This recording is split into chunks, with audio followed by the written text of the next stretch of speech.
మధ్యకు వెళ్ళి వెన్నెల ముగ్గులు వేసిందెవరో, కన్నుల కౌగిట కలలే కూర్చిందెవరో, రంగులు పొదిగిన వాసంతాన్ని రివ్వున రమ్మని పిలిచిందెవరో, గుప్పెడు గుండెకు చప్పుడు నేర్పిందెవరో, అచ్చ తెలుగు అక్షరాల మాలే, అంతులేని ఇంత గొప్ప కేళి హోలీ, లక్ష లక్షణాల పాల వెళ్ళి, కొలువు చూడ పిలుపు వచ్చేరారే మీరే, నింగికి నేలకు మధ్యన జరిగే వైభోగాన్ని చూతము రండి, సిరితో శ్రీహరి అడుగులు కూడే వేళ, ఈ కళ్యాణపు వైభోగానికి కొత్తగా పేరేం పెడదామండి, ముల్లోకాలకు కబురే పెట్టండర్రా.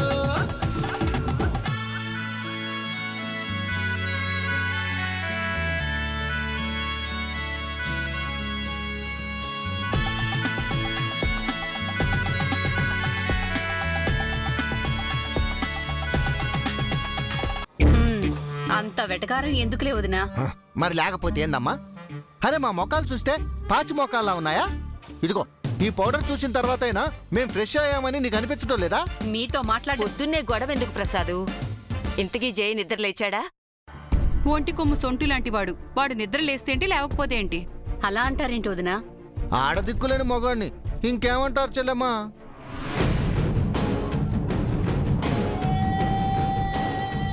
మా స్వప్నకు జైని ముడేయమని ఏడ్చి మొత్తుకుని చెప్పాం. మంగపోయి 7 ఏళ్ళవుతున్నా మా మొర ఆలకించేవాళ్లే లేరు. అదే మా స్వప్న ఈ ఇంటి కొడలయ్యుంటే ఇల్లు ఇలా ఉండేదా? జై సంతోషంగా ఉండేవాడు. పిల్లాడో పుట్టి ఇల్లు సందడిగా ఉండేది.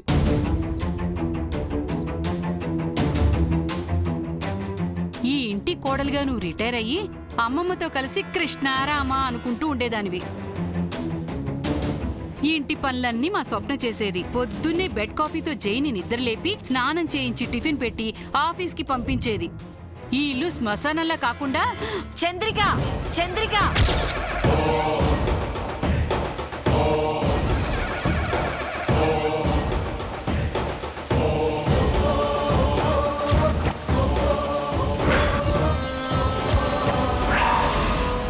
వదిలే చంద్రిక. చెప్పి చెప్పి మన నోరు నొప్పి పుట్టాల్సిందే తప్ప వీళ్ళు ఆర్చేవారా తీర్చేవారా? అందుకే ఇదేదో మాకు చెప్పకుండా వెళ్ళి జైని నిద్రలేపి జైతోనే చెప్పండి. మేమంటే నీకెందుకు పగ చెల్లెమ్మా? పొద్దున్నే జైతో మమ్మల్ని తిట్టించాలని కంకణం కట్టుకున్నావా ఏందే? మీ ఏడుపేదో జై దగ్గర ఏడవమని చెప్తోంది. అది కూడా తప్పేనా? మా తప్పులు మీకు కనిపిస్తాయి కానీ మిగతా వాళ్ళవి తప్పులుగా మీకెప్పుడు అనిపించాయి గనక. అయినా మాకెందుకులే, జైని నిద్రలేపే వాళ్లే నిద్రలేపుతారు.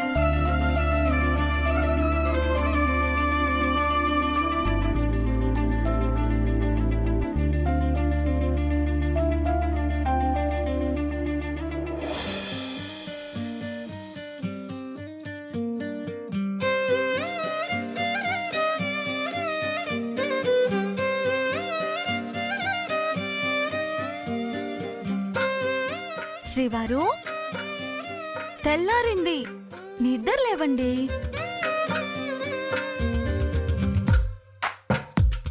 ఎవండోయ్ శ్రీవారు, మిమ్మల్నేనండి. లేవండి, బెడ్ కాఫీ తెచ్చాను, లేచి తాగండి. అబ్బా ఎంతసేపు బతిమాలించుకుంటారు? లేవండి శ్రీవారు.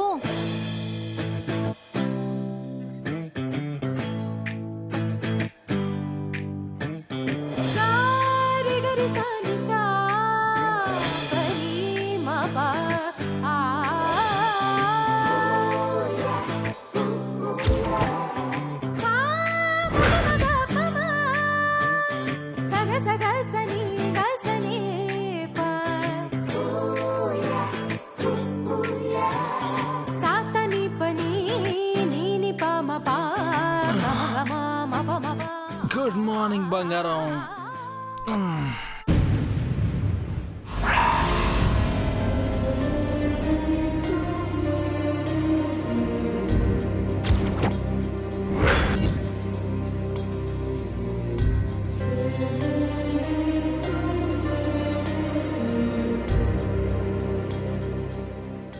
లేవండి శ్రీవారు.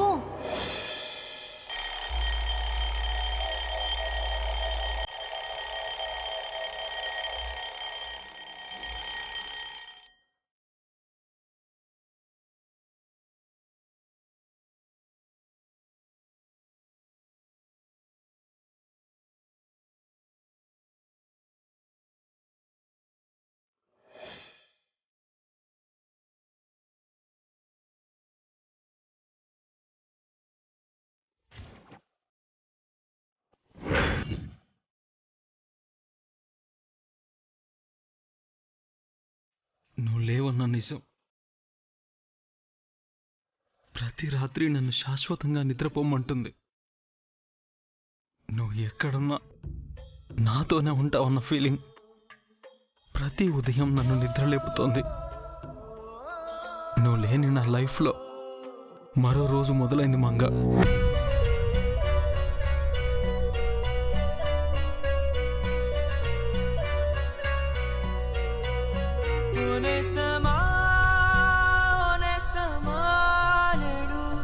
మధుమాసంలో నా సేరాలే నా ఊపిరి కూడా నన్నే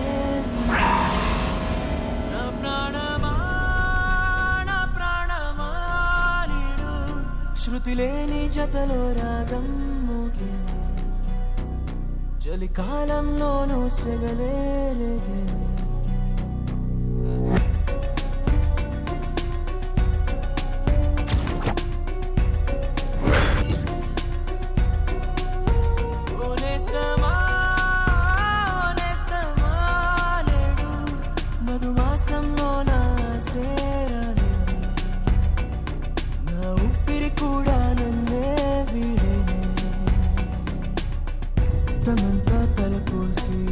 బతికేను నీ కోసం వెతికేను నన్ను నేనీ చీకటిలో మాట్లాడే మౌనంగా మౌనం నీ ధ్యానంగా వేచేను నీ కొరకే శూన్యములో ఓనేస్తమా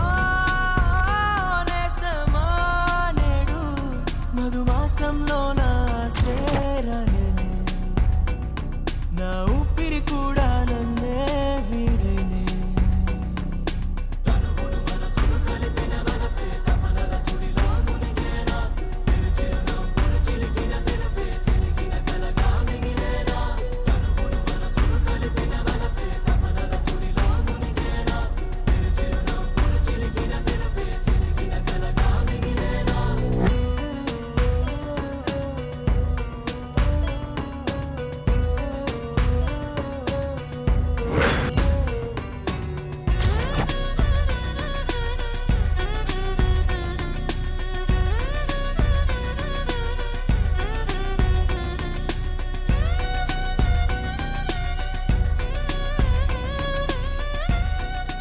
జై,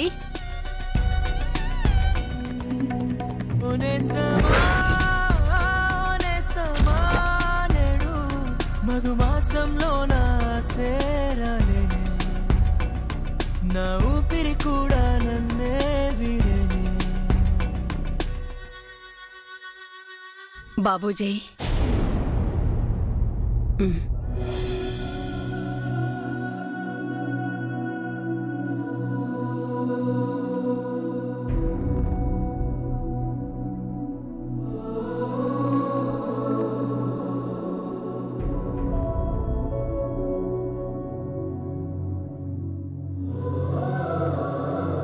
మంగనింకా మర్చిపోలేకపోతున్నావా నాన్న? నేను ఊపిరి పీల్చడం మర్చిపోయినప్పుడే మంగని మర్చిపోగలనేమో పిన్ని. మర్చిపోవడానికి మంగ నిద్రలో వచ్చే పీడకల కాదు, నేను మెలకువలో ఉన్నప్పుడు కన్న కల. నన్ను కన్న అమ్మని కూడా మరిపించి నాకు పునర్జన్మనిచ్చిన మంగ ఒక జ్ఞాపకం కాదు పిన్ని, నా ప్రాణం. నిజమే బాబు, కానీ ఎన్నాళ్ళిలా? తెలీదు. మేబీ నా లైఫ్లో నా దగ్గర ఆన్సర్ లేని క్వశ్చన్ ఇదే. నిన్నిలా చూడలేక పెద్దావిడ కుమిలిపోతున్నారు. మీ నాన్నగారు కూడా నీకు మొహం చూపించలేకపోతున్నారు. మా పరిస్థితి దాదాపు అంతే. నువ్వు కోలుకొని తిరిగి మామూలు మనిషివైతే తప్ప ఈ ఇల్లు ఇల్లులా ఉండదు. నా చేతుల్లో ఏం లేదు పిన్ని. నేను చేయడానికి కూడా ఏం లేదు. నువ్విలా ఉండకూడదని మంగ తన చివరి రోజుల్లో కోరుకుంది. నీతో మాట కూడా తీసుకుంది. చివరిదాకా ఉంటానని మంగ నాకు ప్రామిస్ చేసింది. కానీ మధ్యలోనే నన్ను వదిలేసి వెళ్ళిపోయింది పిన్ని. తను మాట తప్పినప్పుడు నేను మాత్రం మాట మీద ఎందుకు నిలబడాలి? నేనేం తప్పు చేశాను పిన్ని? తనకి నాపై అంత కోపం? లేదు నాన్నా, నువ్వు తప్పు చేయలేదు. మంగకు నీపై కోపమూ లేదు. విధి అలా రాసి పెట్టుంది. నీలా ప్రేమించే భర్తుంటే ఏ భార్యకి మరణం ఉండదు నాన్నా. మంగ ఏ లోకంలో ఉన్నా సజీవంగా ఉంటుంది. మంగకు చావే లేదు.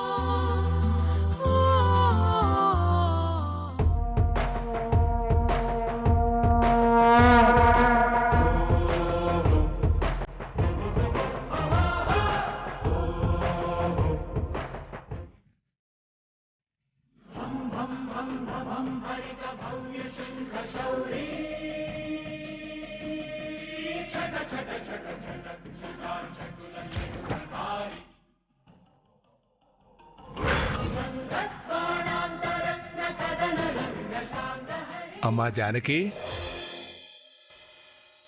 అమ్మా జానకి, వచ్చారా పెద్దయ్యా? ఏంటమ్మా నువ్వు ఎప్పుడు ఏదో ఒక పని చేస్తూనే ఉంటావు. ఖాళీగా కూర్చుంటే కడుపెల నిండుతుంది పెద్దయ్యా. అవును, ఇప్పుడు ఈ వడియాలు ఎండబెట్టి ప్యాక్ చేసి అమ్మి డబ్బులు తెస్తే గానీ ఈ ఇల్లు గడవదు, అంతేగా? అది కాదు పెద్దయ్యా. నీతో వచ్చిన చిక్కిదేనమ్మా. నేను ధనవంతుణ్ణి కాకపోయినా దరిద్రుణ్ణి కూడా కాదు కదా. అయ్యయ్యో, అలా కాదు పెద్దయ్యా. దేవుళ్లాగా నన్ను నా పిల్లల్ని ఆదుకుని ఆశ్రయమిచ్చారు. మీకు మేం భారం అవ్వకూడదు కదా. భారం? ఎవరికెవరు భారం అయ్యారు? నేను మిమ్మల్ని ఆదుకోవడం కాదు, నువ్వే నన్ను నీ పిల్లలతో సమానంగా చూసుకుంటున్నావు. నిన్ను నా కూతురు అనాలో తల్లివనుకోవాలో అర్థం కాకుండా ఉంది. నీ అసలు పేరేమిటో కూడా నాకు తెలియదు.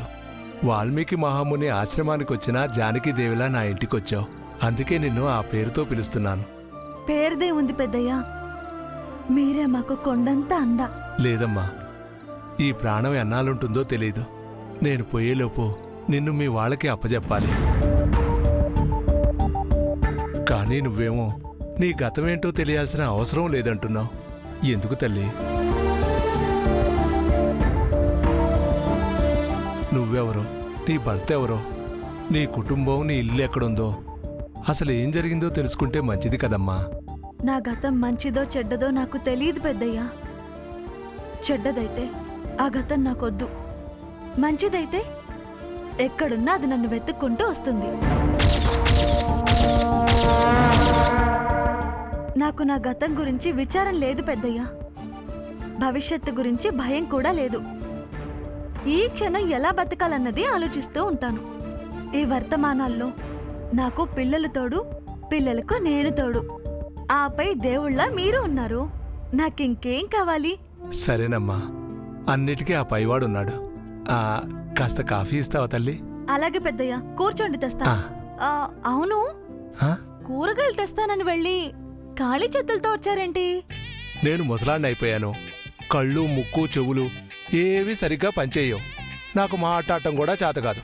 కూరగాయలు కొనటానికి నేను పనికిరాను. ఎవరన్నారా మాట? ఇంకెవరు? నీ కొడుకు, కూతురును. తాతయ్య ఈ రోజు నుంచి మేమే కూరగాయలు తెస్తామని చెప్పి పెద్ద ఆరిందల్లా వెళ్ళారు.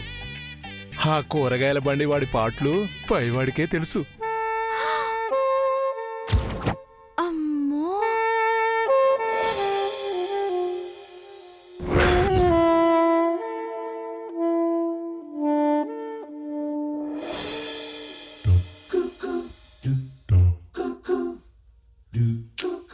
తోకం చూడమ్మా. ఇంకో 10 గ్రాములు తగ్గుతాయండి.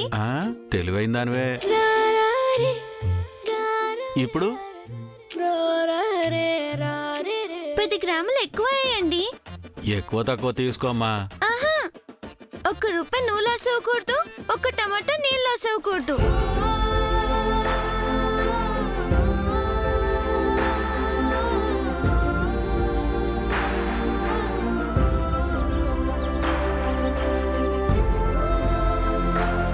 ఇప్పుడు ఈక్వల్ గా ఉంది. చిన్న పిల్లవైనా పెద్ద బొర్రే. తెలివి మంచితనం కలిసి ఉన్నాయి. తీసుకో.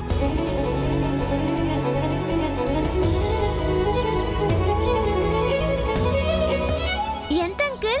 20 రూపాయలమ్మా. ఆగు దివ్య.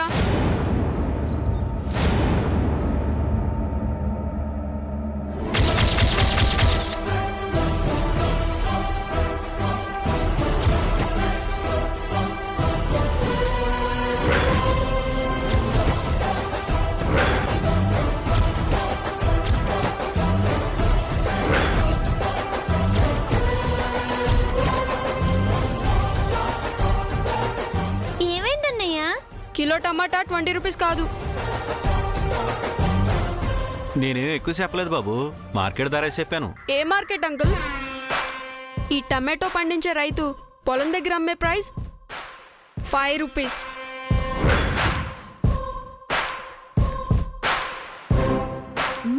రైతు దగ్గర టమాటోలు కొని దళారీ సిటీ మొత్తం మార్కెట్లో అమ్మేది 10 రూపీస్. ఆ సంతలో టమాటోలు కొని ఇంటింటికి తిరిగి మీరు అమ్మే ప్రైస్ 20 రూపీస్. అంతేనా అంకుల్? ఈ లెక్కలని నీకెలా తెలుసు బాబు? మా అన్నయ్యకు లెక్కలంటే చాలా ఇష్టమండి. ఏదైనా ఇలాగే లెక్క పెట్టేస్తాడు. అవునా? ఎంతకి ఏ ధరతో ఇమ్మంటావు బాబు? ఈ వీచోర్ కొట్లో 12 రూపాయలకి ఇస్తున్నారు. ఆధార్కి ఇవ్వండి. ఇదిగో చెల్లి 2 రూపీస్. అంకుల్కి 12 రూపీస్ ఇవ్వు. చూసావా తల్లి, ఇది మన జాతి రత్నాల ప్రయోజకత్వం. ఈ పిల్లేమో అచ్చం నీ నోటి నుంచి ఊడిపడ్డట్టు ముమ్మూర్తిలా నీలాగే ఉంటుంది.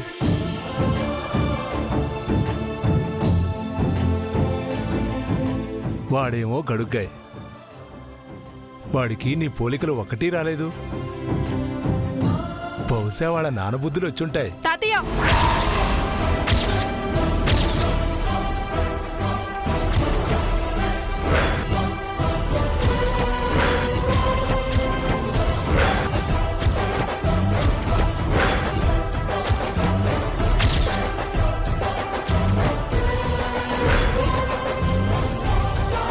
నీకెన్నిసార్లు చెప్పాను తాతయ్య ఆ మనిషి గురించి నా దగ్గర మాట్లాడొద్దని? మమ్మల్ని వదిలేసిన వాడు, మా గురించి పట్టించుకోని వాడు, మేమేమైపోయినా పర్వాలేదు అనుకున్నవాడు మా నాన్నే కాదు. మాకు ఆయనకి ఏ సంబంధం లేదు. మళ్ళీ ఆయన గురించి మాట్లాడకండి. అన్నయ్య, అన్నయ్య, వాడి గురించి తెలిసి కూడా ఎందుకు అలా అన్నారు పెద్దయ్య? రామాయణాన్ని పారాయణం చేయడానికి అయోధ్యకు వెళ్లిన లవకుశలు కూడా అంతఃపురంలో సీత లేదని తెలిసి రాముణ్ణి నిందించారమ్మా. రాముడి ప్రాణమే సీతని ఆ పసిపిల్లలకేం తెలుసు? మన అభి కూడా అంతే. ఏమో పెద్దయ్య, నాకంత ఆశ లేదు. నా భర్త రాముడో రావణుడో, నాకు నా పిల్లలే ముఖ్యం. లేదమ్మా, నాకు నీ గతం తెలియకపోవచ్చు, కానీ ఈ 7 ఏళ్లలో నువ్వు ఎలాంటి దానివో తెలిసింది. నీలాంటి ఉత్తమురాలికి ఆ రాముళ్లాంటి వారే భర్త అయి ఉంటాడని నా నమ్మకం. ఏ కైకేయో నీ శత్రువు అయ్యుండి మిమ్మల్ని విడదీసి ఉంటుంది. అంతేనమ్మా? నాకు శత్రువా?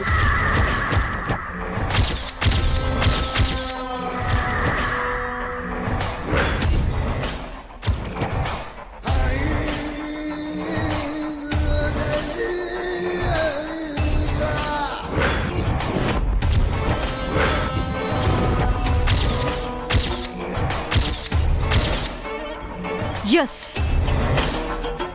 నువ్వే నా శత్రువి. నువ్వు చచ్చినా కూడా నా శత్రువే.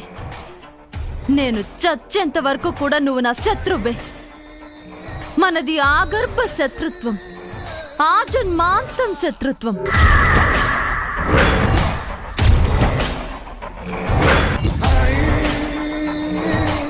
నువ్వు పోతే నీ ప్లేస్ నాది అనుకున్నాను. నా జైకి వైఫ్ నై లైఫ్ లాంగ్ హ్యాపీగా ఉందామనుకున్నాను. బట్ నువ్వు చచ్చి 7 years అవుతున్నా నా డ్రీమ్ లానే ఉండిపోయింది. జై నిన్ను మర్చిపోవట్లేదు. ఇప్పటికీ నీ గొంతు వింటూ నిద్రలేస్తున్నాడు. నీ ఫోటో పక్కన పెట్టుకుని నిద్రపోతున్నాడు. ప్రతి క్షణం నిన్నే కలవరిస్తున్నాడు. అంతలా ఏం మాయ చేశావు? ఏం మందు పెట్టావు వాడికి? నీలో ఉన్నదేంటి, నాలో లేనిదేంటి? అసలు నీకు నాకు తేడా ఏంటే?